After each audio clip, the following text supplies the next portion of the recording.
Olá, boa tarde. Boa tarde, bom dia, boa noite. Nós somos da turma de enfermagem, quinto período da Faculdade Multivix, e nós vamos apresentar alguns casos clínicos, né, de 4 pacientes. Vamos apresentar a evolução dos casos, né, os diagnósticos, resultados esperados e as intervenções propostas por nós. Eu sou a Cindy e eu vou começar com o primeiro caso. Como que vai funcionar? A gente vai apresentar, né, a evolução de enfermagem e aí depois a gente vai falar um pouco sobre as nossas intervenções, os diagnósticos e as intervenções, para poder alcançar os resultados esperados.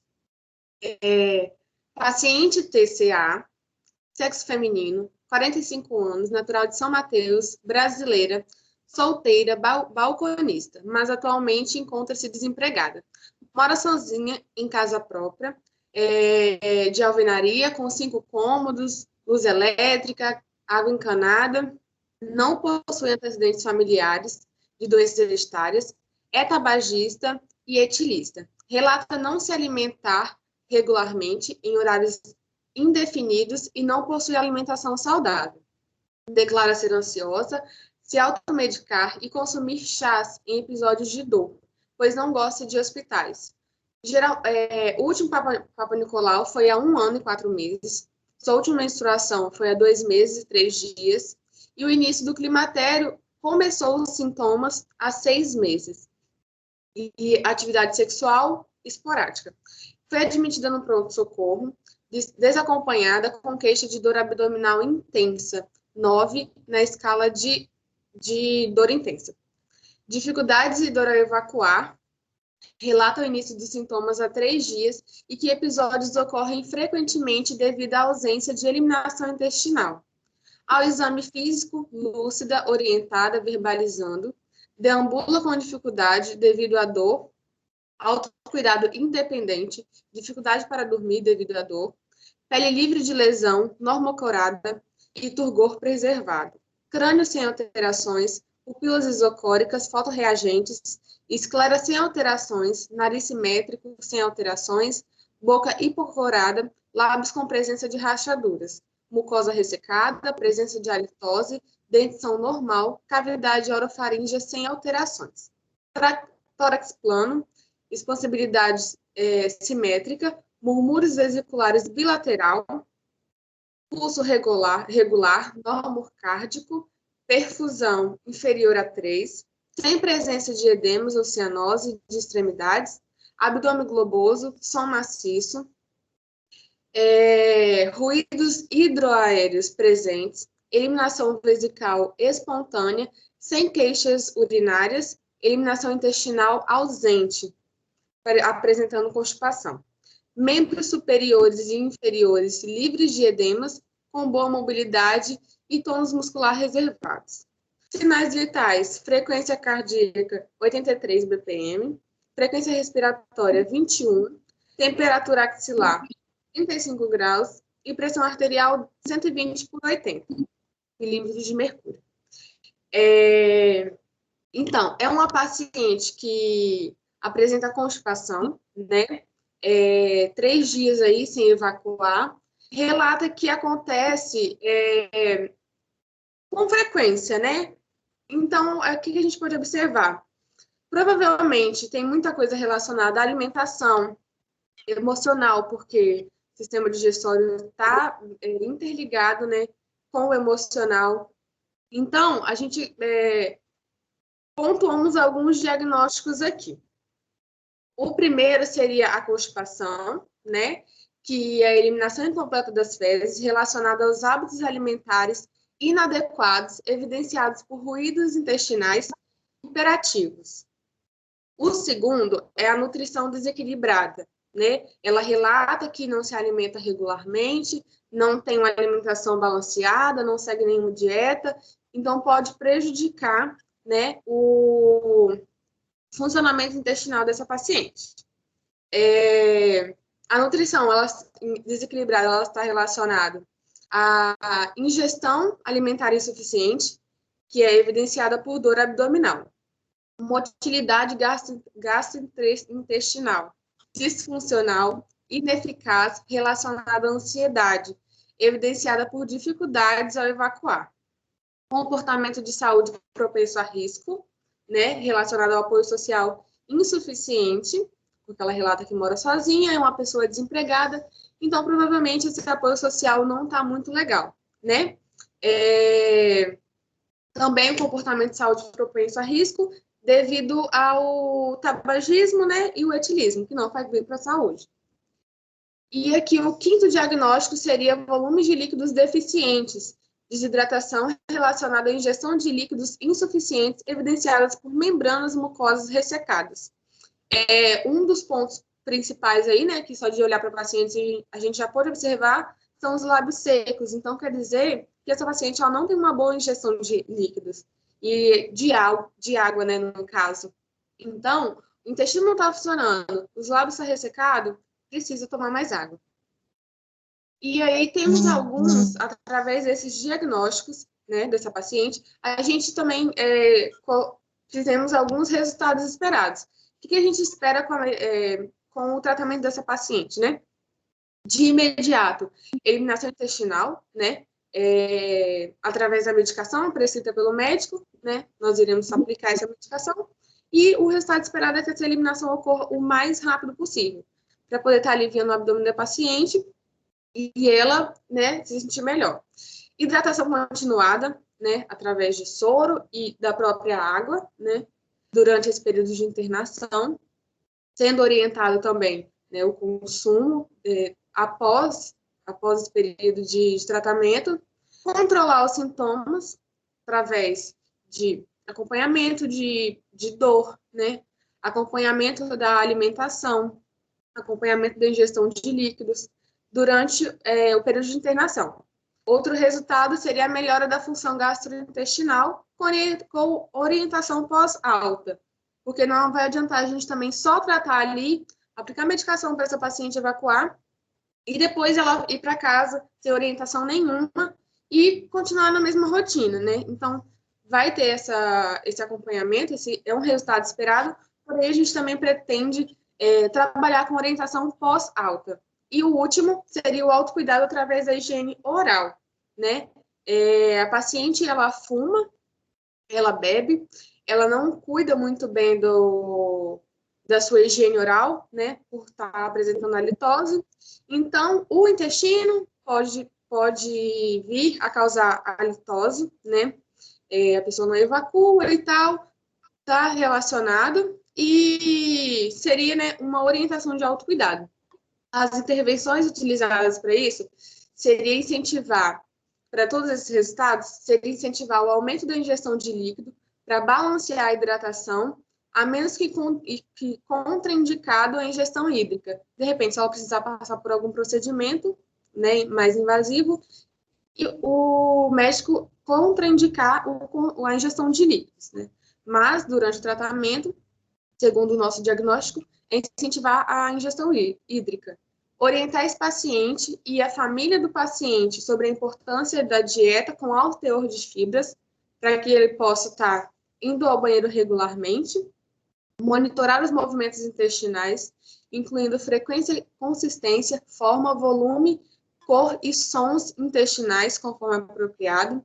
Quando a gente fala aí da consistência, da forma, da volume, as séries, elas dizem muito, né, sobre o que está acontecendo ali com o seu intestino, né, cada cor, cada consistência. Então, são sinais aí que a gente consegue acompanhar para saber como que está o organismo dessa pessoa e o que ela tem se alimentado, do que ela tem se alimentado. Identificar os fatores como medicamento, dieta e repouso no leito, que possa contribuir ou causar a constipação, né, seria uma das nossas intervenções. E, por último, administrar a irrigação, conforme apropriado, né, de cada fabricante. Administrar a medicação a fim de que essa paciente possa evacuar o mais rápido possível durante esse tratamento dela. Esse caso aqui, né, a gente pode observar que a paciente, ela mora sozinha, não tem um apoio social aparentemente legal, não se alimenta regularmente, é tabagista, fuma. Então, além de todos esses riscos que a gente mencionou, ela tem um grande risco de... Como que eu posso explicar? Ela tem um grande risco de dependência, né? De se tornar dependente do álcool. E como ela já tem esse caso de constipação, isso pode acabar piorando a situação dela. Então, em todas as nossas intervenções aqui relacionadas à orientação, nós iremos trabalhar juntamente com a equipe multidisciplinar. Seria com a psicóloga, né, para poder estar orientando essa paciente quanto ao autocuidado, né, ao consumo do tabaco, do álcool, e junto com a nutrição, a respeito da alimentação, do quão importante é essa alimentação para ela e dando as orientações. Então, seria um trabalho em equipe multidisciplinar. E esse aí foi o nosso primeiro caso. Pode falar. Eu sou a Juliana. O meu caso é sobre CF. CF tem 16 anos, pesa 79 quilos, 1,65 de altura, sexo feminino, branca, solteira, estudante, sem filhos e residente em área urbana aqui em São Mateus, Espírito Santo. Ela queixava-se de náuseas, vômitos, dor ao urinar, incontinência urinária, sonolência, queda capilar, prurido na região genital, febre de 38 graus Celsius e tonturas. Procurou o posto de saúde no dia 5 de novembro. E, segundo a mesma, haviam cerca de 6 semanas que tinham se iniciado os sintomas. Realizou exames solicitados pelo médico da OBS, que apontam gravidez e infecção urinária. Durante a consulta, CF diz morar com a mãe e que as duas mantêm uma relação conturbada. E há 9 meses, seus pais optaram pelo divórcio. Relatou ter um relacionamento sério com um rapaz de sua escola, ao qual mantém relações sexuais. Relata também não saber como conseguiu alcançar tal relação, já que se considera exteriormente inferior ao namorado. Sobre sua convivência dentro da unidade escolar, ela diz ser solitária e não conseguir manter uma relação harmônica com seus colegas de turma. Comenta ainda que as náuseas não têm interferido em seu apetite, visto que tem se alimentado constantemente de fast foods, frituras e massas, juntamente com os refrigerantes, que são suas bebidas prediletas. Sobre a questão da gravidez, ela demonstra medo e preocupação de como contar aos pais e ao seu namorado, e faz insinuações de que sua vida e seu futuro estão seriamente comprometidos. Não houveram mais perguntas depois disso.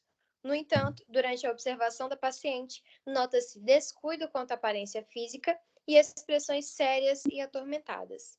Durante o exame físico, os sinais encontrados fora da normalidade foram leves falhas no couro cabeludo, conjuntiva bulbar hipocorada, palidez, IMC equivalente a 29,02, cortes e arranhões na porção interior das coxas, febre de 37,8 graus Celsius, abdômen globoso devido à gestação, genitália apresentando hiperemia, corrimento espesso de cor esbranquiçada e granuloso.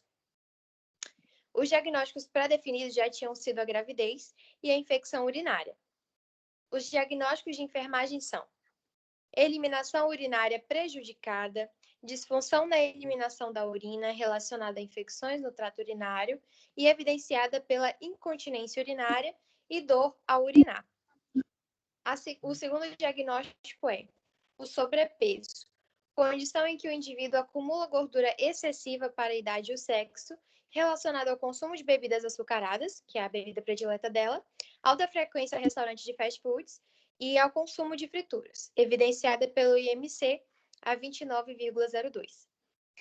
Automutilação também foi um dos diagnósticos, que é o comportamento autolesivo deliberado causando dano tisular com a intenção de provocar lesão não fatal para obter alívio da tensão, relacionado à comunicação ineficaz entre pai, mãe e adolescente, baixa autoestima e perturbação nos relacionamentos interpessoais, evidenciado pelos cortes nas partes do corpo, né? Que no caso da nossa paciente seria o interior das coxas. O quarto diagnóstico seria o risco de incontinência urinária de urgência, que é a suscetibilidade à perda involuntária de urina, que ocorre imediatamente após uma forte sensação de urgência para urinar e que pode comprometer a saúde, relacionado a hábitos de higiene ineficazes e evidenciado pelo corrimento esbranquiçado e grumoso. O quinto e último diagnóstico seria a questão da nutrição desequilibrada, que é menor do que as necessidades corporais, caracterizada pela ingestão de nutrientes insuficientes para satisfazer as necessidades metabólicas, relacionada ao consumo de alimentos de baixo valor nutricional, evidenciado pela perda excessiva de pelos, né, que a nossa paciente está tendo. As intervenções propostas foram administração de medicamento prescrito por receita médica para controle da infecção e cuidados na incontinência urinária, sendo estes exercícios para musculatura pélvica. Encaminhamento para avaliação com o nutricionista para promover o controle de peso, estimular o autocontrole na ingestão diária de alimentos, bem como orientar a nossa paciente também sobre a importância dos exercícios físicos. Encaminhamento para avaliação com psicólogo, promover a melhora de autopercepção, encorajar a paciente a participar de atividades sociais, oferecer o serviço de maneira cuidadosa e apoiadora, promover escuta ativa com aconselhamento e uma interação paciente, profissional e familiares. Promoção do tratamento da candidíase também, por meio das seguintes orientações: uso de roupa íntima de algodão e ou sem dormir com as mesmas, para ter uma melhor ventilação. Banho de assento com bicarbonato de sódio, a fim de melhorar os sintomas que a nossa paciente está sentindo. Evitar o uso de roupas apertadas e diminuir o tempo de uso das mesmas. Bem como também prescrever o tratamento medicamentoso, que já é autorizado pela enfermagem, que é o miconazol, creme vaginal a 2%, por 7 noites, fluconazol, de 150 mg, dose única, e se o tratamento precisar ser mais severo, prescrever obrigatoriamente fluconazol de 150 mg, de dose única também, e em 3 dias ela repete mais uma dose de fluconazol. Promover também o aconselhamento nutricional e realizar o acompanhamento progressivo da melhora da nutrição, além de prestar assistência durante a automodificação dessa paciente.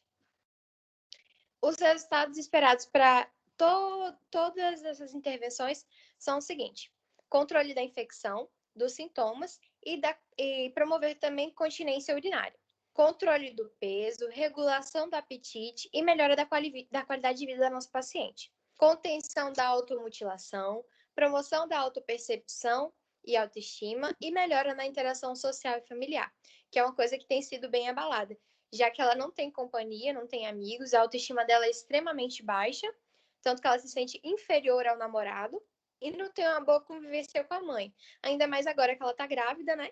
Então, a gente vai precisar, o máximo possível, ouvir essa paciente e buscar meios, né, para melhorar essa interação social dela com a família. Contenção também da candidíase e melhora dos sintomas, promoção da qualidade do estado nutricional, adesão de dieta com alto valor nutritivo e autocuidado na alimentação, né? Que é uma coisa que agora ela vai precisar ter. Porque como é na UBS, a gente não tem como garantir que essa paciente vai realizar o autocuidado. Mas a gente pode, progressivamente, incentivar para que ela tenha a vontade, né, de realizar o autocuidado na alimentação e no estilo de vida dela.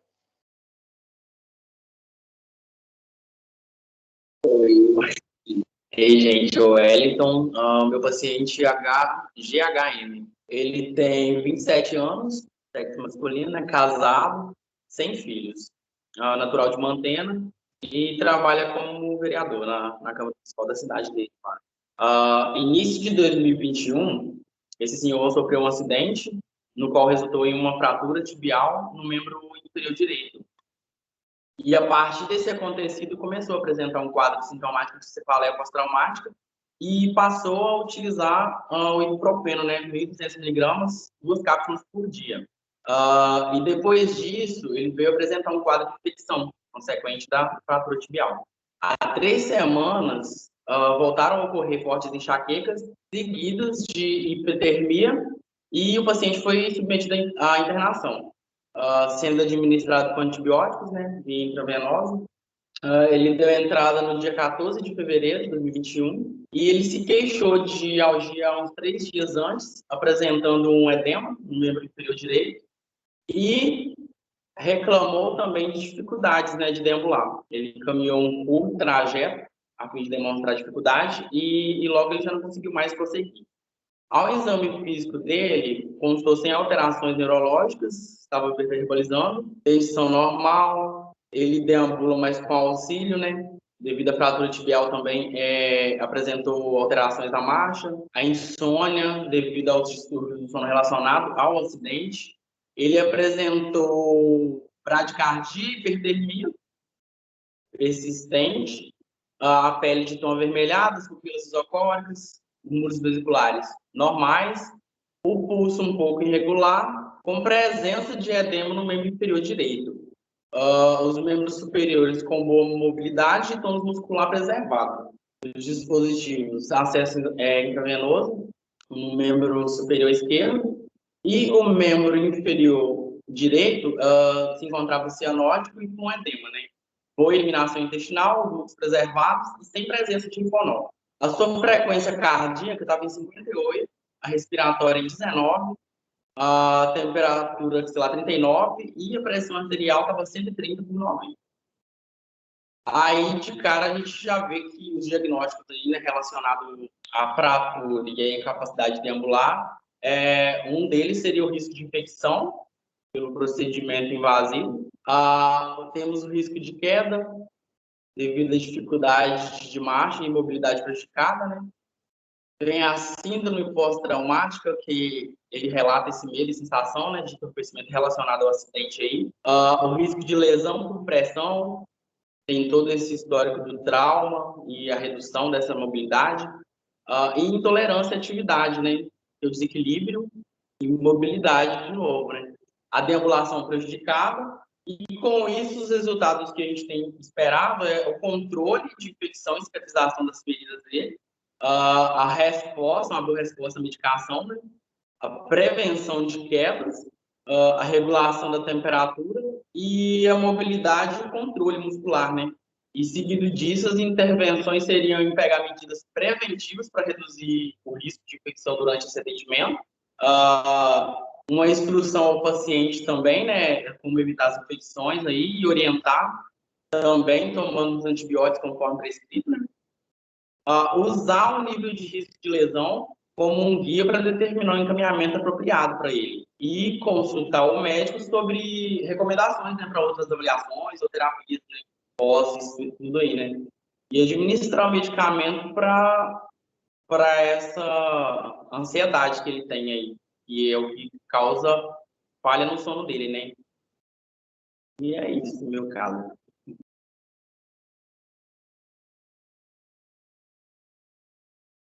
E seu áudio está desligado. Desculpa. Agora nós vamos apresentar um caso em equipe. Eu vou apresentar o caso. A Juliana vai falar sobre as intervenções e diagnóstico. E o Wellington vai falar sobre os resultados esperados. Acho que é isso. Sim. Nessa ordem. Paciente GAS, sexo masculino, 54 anos, natural de Goiabeira, Minas Gerais. Brasileiro, casado, tem 2 filhos, um com 24 anos, que mora fora de casa, e o outro de 6 anos. Mora com a esposa, que cuida da casa do filho mais novo, ao qual declara não conseguir ter boa relação com o filho mais novo. Em casa de alvenaria, 5 cômodos com 2 quartos e um banheiro social, energia elétrica e gás e água encanada. É frentista há 10 anos, relata cansaço do trabalho, tabagista há 20 anos, hipertenso e sedentário. Relata ter procurado a UBS com queixa de cefaleia, mialgia de 39 graus, febre, né? E com dispneia há 2 dias, onde foi prescrito metamizol em gotas, com melhora parcial de sintomas e dispensado para continuar o tratamento em casa. Pela tarde, foi admitido no PS por persistirem os sintomas e com taquicardia, seguido de tontura e sensação de desmaio. relata muito estresse durante a semana e queixa-se do padrão de sono perturbado. Faz o uso de alprazolam de maneira irregular e possui antecedentes de hipertensão arterial sistêmica e diabetes mellitus tipo 2. Ao exame físico, lúcido, orientado, verbalizando, deambula com dificuldade devido à tontura, autocuidado semidependente, dificuldade para dormir devido ao estresse, pele livre de lesão, normocorada, fulgor diminuído, crânio sem alterações, pupila isocórica, fotorreagente, esclera sem alterações, nariz simétrico, dilatamento das asas nasais, boca hipocorada, lábios e mucosa preservados. Presença de halitose, dentição incompleta, cavidade orofaríngea sem alterações, traqueia com mobilidade, pulso carotídeo palpável, sem presença de linfonodos. Tórax plano, expansibilidade utilizando a musculatura acessória, devido à dificuldade de respirar. Murmúrios vesiculares reduzidos. Pulso irregular, taquicárdico, perfusão inferior a 3. Sem presença de edemas, apresenta cianose de extremidades. Abdômen globoso, som maciço, ruídos hidroaéreos presentes nos 4 quadrantes. Eliminação vesical espontânea, sem queixas urinárias, eliminação intestinal espontânea, membros superiores e inferiores livres de edemas com mobilidade regular e tônus muscular preservados. Sinais vitais: frequência cardíaca 105 batimentos por minuto, frequência respiratória 15, temperatura axilar 39 graus, pressão arterial 150 por 110. E aí, agora vamos apresentar os diagnósticos de enfermagem. Vai, Ju? Eu sou as intervenções e resultados. Então, pode ir, então, é você. O diagnóstico aí, um dos primeiros aí, seria a troca de gases prejudicados, né, no déficit na oxigenação relacionada ao campo evidenciado por batimento da asa do nariz. O segundo aí, o débito cardíaco diminuído, volume de sangue diminuído relacionado à taquicardia, né, evidenciando alteração na pressão arterial dele. O terceiro, a gente pode colocar o risco de quedas também relacionado à ausência de sono. E o quarto, a autonegligência, né, porque tem as falhas lá no padrão de saúde, né, relacionado ao abuso de substância e escolha do estilo de vida, evidenciado por falta de adesão, né, das atividades de saúde e higiene pessoal insuficiente. E como quinto, a gente pode colocar o risco de infusão tissular cardíaca, né, diminuída, relacionado ao abuso de substâncias também evidenciados por hipertensão e história familiar, né, de doenças cardiovasculares. O resultado esperado sou eu também? Não. Tá, as intervenções de enfermagem. A nossa primeira intervenção seria monitorar o estado respiratório e a oxigenação, quanto a sintomas de insuficiência cardíaca e conforme apropriado.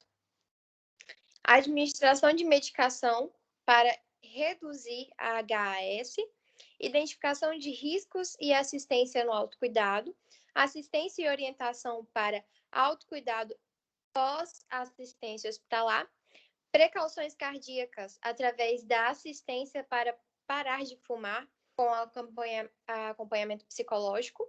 E os resultados esperados para esse caso foram a melhora do estado respiratório e sinais vitais, controle de HAS, detecção e redução dos riscos de queda, comportamento de promoção à saúde e aumentar a disposição para o autocuidado desse paciente.